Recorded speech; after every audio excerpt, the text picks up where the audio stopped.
Un Yaakov, Ktobot, Daf Kufyud Aleph à la fin. Je rappelle l'histoire qu'on avait racontée au dernier shiur au sujet de Tzipori, qui est une ville qui est sur la montagne, qui a elle seule rassemblé le 1/8 du Zavat Chalav Udvash de tout Eretz Israël, où le lait était mélangé au miel. Le lait des mamelles des brebis qui coulait dans le miel qui tombait des figuiers et qui se mélangeait pour faire Zavat Chalav Udvash. Et on avait expliqué le sens symbolique de la chose, d'après le principe que pour faire le tikkun de faute, il faut un mélange de lait et de miel. Le lait représentant le chesed, le miel, la gvura, la rigueur, bien que ce miel provient des figues. En général, le miel vient des abeilles, transformation de la piqûre de la gvura en chesed. C'est le juste milieu, l'harmonie entre le chesed et la gvura qui permet à l'homme de se contrôler et de contrôler le monde. Et la terre d'Israël, Eretz HaKodesh, est une terre propice à cet équilibre. Et à Tzipori, qui se trouvait dans la montagne, où les vents soufflent, ce lieu où les forces de la nature se déchaînent est propice à la crainte de Dieu.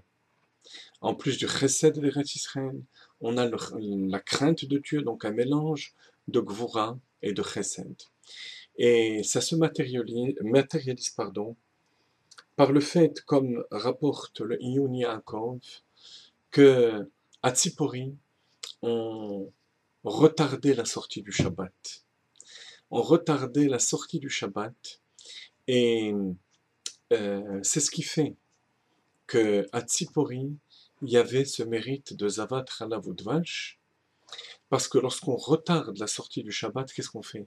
On transforme le Chol en Shabbat, le profane en Kedusha. C'est la raison pour laquelle, disent nos Chachamim, que les personnes qui retardent la sortie de Shabbat sont bénies par les Neshamot, les âmes qui vont dans le Gehinnom. Parce que grâce à eux, leur rentrée dans le Gehinnom est retardée. Et avec quelle bénédiction ils les bénissent?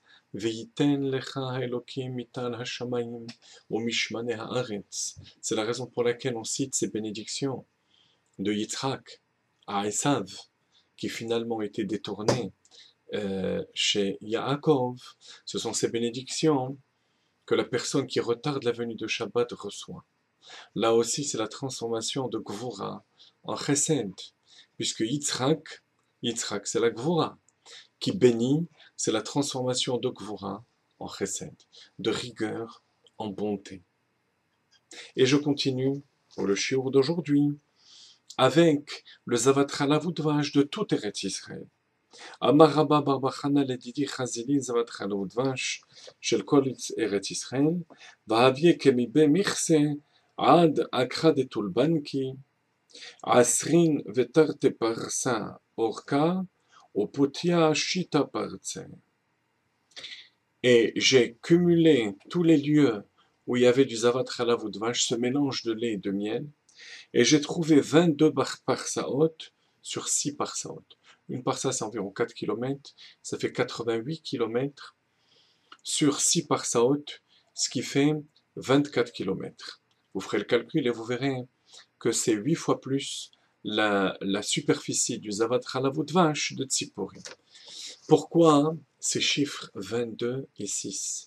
Pour le même principe, de nouveau, l'harmonie entre le chesed et la gvura, entre la bonté et la rigueur, entre le lait et le miel. Pourquoi? 22, dit le Ben Ishraï, ce sont les 22 lettres de la Torah. C'est donc la Torah écrite. La Torah écrite symbolise le chesed, c'est le don d'Akadosh Baruch Hu. Ce qui vient par en haut, c'est le chesed. 6 de large, ce sont les Shisha Sidrei Mishnah, Torah Shebe'al Peh, la Torah orale qui est transmise par l'homme. La Torah orale par rapport à la Torah écrite, c'est Gvura, c'est la rigueur. Ça se retrouve d'ailleurs dans l'analyse méticuleuse de chaque détail de la Torah écrite. Alors qu'au niveau de la Torah écrite, tout est sous forme de chesed, sous forme globale. Et lorsqu'on a le mérite et de la Torah écrite et de la Torah orale, et on réunit les deux, alors on a Zavatra, la vache, la bonté avec la rigueur, l'union des deux. Et c'est à ce moment-là qu'on peut faire le tikkun des fautes. Parce qu'on a en même temps le chesed et l'annulation chesed de Dieu, mais en même temps la rigueur extrême dans l'accomplissement de la halakha dans les moindres détails. On continue dans cette direction. Rabbi Chelbo, Rabbi Avira, Rabbi Yosef Bachanina, Ikleu le'ahu atra. Ils sont arrivés dans un endroit, Aito Kamaiho à Parseka, ils leur ont emporté une pêche, Deavo que il passe Kfarino, il passe Kfarino, Kamave Chamesh Sein, qui pesait 14 kilos. Je fais les calculs pour vous. Ils ont divisé, excusez-moi, la pêche elle-même faisait 5 CA. 5 CA, c'est le 8e de la mesure du mikvé. Ça fait 3 fois cette quantité. C'est énorme. Je vous donne le calcul final parce que ils ont divisé en 3 cette pêche. Un tiers, ils l'ont mangé à 3. Et c'est ce qui fait, excusez-moi, les 5 kilos. Hifkirushlish, ils ont abandonné un tiers parce qu'ils en avaient en trop.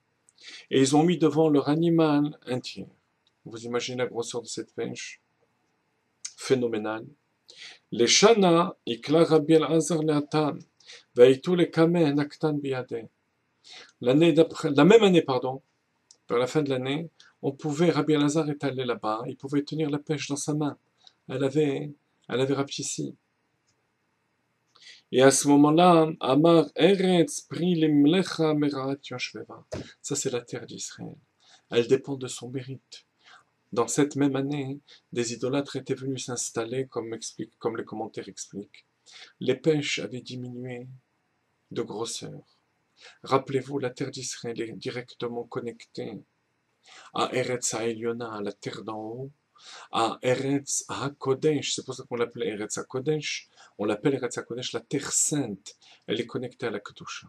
S'il n'y a pas de Kedusha au niveau du comportement, la pêche sera tatine, tout simplement.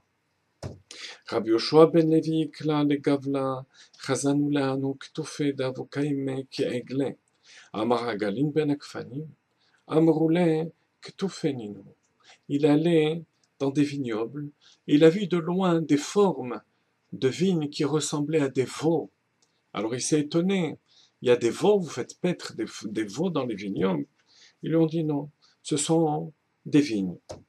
Amar Eretz, Eretz achnisi perotaich, למי אתה מוציא פירותייך? לעובדי כוכבים הללו שעמדו עלינו בחטאותינו? Ô terre, terre, rentre tes fruits, cache tes fruits, pour qui les sors-tu? Pour ces idolâtres qui se trouvent là à cause de nos fautes. Les Shana, Ikla, Rabichia, Leata. Au bout de l'année, comme Rashi et Tosfot et Marsha expliquent, de la même année, donc on était dans la même récolte, ils ont pris la dimension de chèvre. C'est passé de veau à chèvre. Amar Ezim ben Akfanim, lui aussi s'est mis à s'étonner. Les habitants, comme le Marsha dit, bien que ce fut des goïms qui étaient là-bas, n'étaient pas si méchants que ça, ils lui ont dit simplement, s'il te plaît, pars d'ici pour qu'il ne nous arrive pas la même chose que ce qui est arrivé avec ton ami. Et que de chèvre, ça passe à encore plus petit. Je dis qu'ils étaient cachés parce qu'ils ont au moins reconnu le miracle. C'est passé de veau à chèvre, de Hegel 103 à chèvre 77. 103 moins 77, ça fait 26. Il manquait le nom de Dieu, Yud Kevavke. Avodazara, ça chasse le Yud Kevavke. Or, Yud Kevavke, qu'est-ce que c'est? C'est le nom de Dieu qui exprime ce qui est au-delà de la nature et dans la terre d'Israël. C'est le chesed Rachamim qui descend dans la Gvura. Vous voyez, le point central de toutes ces histoires, c'est qu'Eretz Israël, c'est la terre de l'harmonie entre le chesed et Gvura. Quand on arrive à cette harmonie, on monte à des niveaux extrêmement. Yehi Ratzon, que très bientôt on puisse tous se retrouver Be'eretz HaKodesh.